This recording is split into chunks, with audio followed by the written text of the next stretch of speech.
Hey everyone, it's Kuru here with another daily DPU holiday edition. So guys, I got asked the question, could the Australian property market crash? Will it crash? Could it crash? Well, it absolutely can crash, and I'm going to cover that today, how and what would need to happen, what factors would need to be in play for the Australian property market to crash. And I'm going to take a look at New Zealand because the New Zealand market actually did crash. It has bottomed out, it has gone backwards. It had a spike in 2021, then it crashed back. In some places, it crashed back 20, 25, 30, 40, 50% in some locations. And so I'm going to take a look at New Zealand. I also get asked about Canada. I'll do that in another video. Canada's in a very similar situation to New Zealand. But in this video, I'm going to give you all the facts, all the data. I'm going to run over a few things, and then you're going to make your own mind up and let me know in the comments what you think about the Australian property market. Can it crash? How will it crash? When will it crash? And how similar is it to the New Zealand market? You know, and I keep seeing the same headlines. I do get the same question. New Zealand's housing bubble has popped. Prices are actually down. Market's been falling for years. So the next question is, can it actually happen here in Australia? Now, it's the same part of the world, guys. Similar banking system, very similar people. I'm born in New Zealand, proud Aussie. But you know, there are some things that are very, very different. I mean, just look at the numbers. New Zealand's falling really, really hard. Australia has not. So in this video, I'm not here to make any bold claims up front. What I'm going to do instead, walk you through all the key stats, all the data, take you through some charts. You can make your own mind up. But by the end of this video, you're going to be another step closer to being a property insider. That's what these daily property updates are all about. This is your daily 5 to 7 minute update on the property market. So you can be a property insider. Hit subscribe so you never miss a video. Now hang with me to the end. This one answers a lot of questions about the Australian property market. So what actually happened in New Zealand? Let's start with the facts. New Zealand had a huge boom in 2021. Prices actually did run hard. The market actually did turn and it didn't bounce back. Even now, years later, prices are actually still well below their peak in real terms. And that's the key detail people miss. Because the Reserve Bank of New Zealand cut rates aggressively, mortgage rates did come down, and still buyers didn't come rushing back. So guys, rates came falling down, you know, the whole COVID thing. Rates did come down, and then property prices actually peaked in 2021. Now, property prices then fell back, the economy fell back. But then what they actually did is drop the rates again to try and put some energy back into the property market and to the economy generally. And even then, we did not see a recovery in New Zealand's property market. So that tells you something really important. Interest rates are only one factor for prices.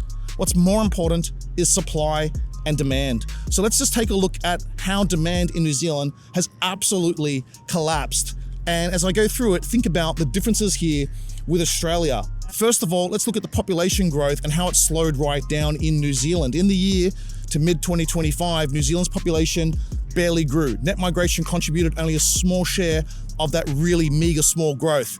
NZ data shows New Zealand's net migration dropped sharply, and in the year ended June 2025, the population only rose by about 34 to 35k, with net migration contributing about 13 to 14k of that. So roughly 40% of the growth came from migration. This means fewer new renters, fewer new buyers. Now, without demand, property has no value. Property is just bricks, mortar, somewhere to live. You need people that want somewhere to live, that are willing to pay for it. Now, the second factor is the labor market in New Zealand weakened. Unemployment in New Zealand has moved higher, and at the same time, a lot of young people have actually ditched the country and left. That's a double hit. You lose demand today, you actually lose a future demand too. So when people say rates were cut, but prices didn't rise, this is actually why. Lower rates can help with confidence, but they can't fix weak population growth, and they can't fix a really soft job market. Now let's compare that to Australia. Australia's population growth is actually still running incredibly hot.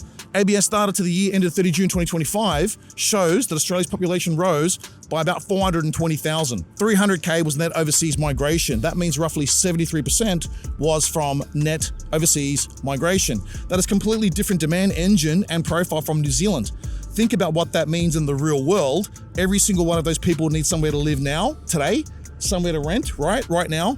1, 2, 3, 4 years later, they're in the buying market. They want to buy something. That's why Australia keeps feeling tight everywhere. Now add the second difference. Australia's labor market has held up better. New Zealand has unemployment rising and people leaving in big numbers. Australia, by comparison, has been far more resilient on jobs. Now that matters because property doesn't move on feelings, it moves on confidence and people with money. There's a big third difference no one wants to talk about, and that's Australia's policy settings.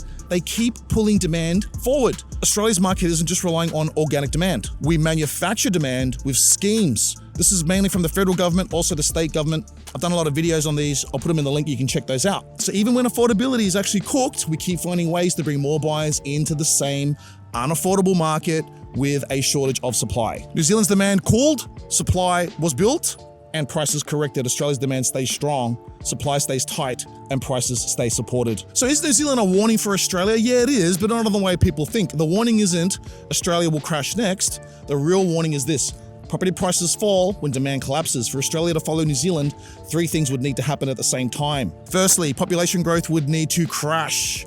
Unemployment would need to rise significantly, and the government would need to build. We need to scrap all these schemes that manufacture demand. So we all know that it's impossible. So will Australia have a period where growth slows? Absolutely. Look, over a 10, 20, 30-year window, we're only looking at somewhere between 6 and 7% growth annualized. But will we have a New Zealand-style multi-year housing slump? No, we will not. So that's the data. That's how I'm looking at New Zealand versus Australia, 2 countries that look similar on the surface, but when you actually dig into the numbers, the housing story underneath is completely different. Let me know your thoughts. Do you agree? Do you disagree? Drop a comment. And this is your daily property update, your 5 to 7 minute breakdown of what's really happening in the Australian property market so you can be a property insider. Hit subscribe, guys, and never miss a video.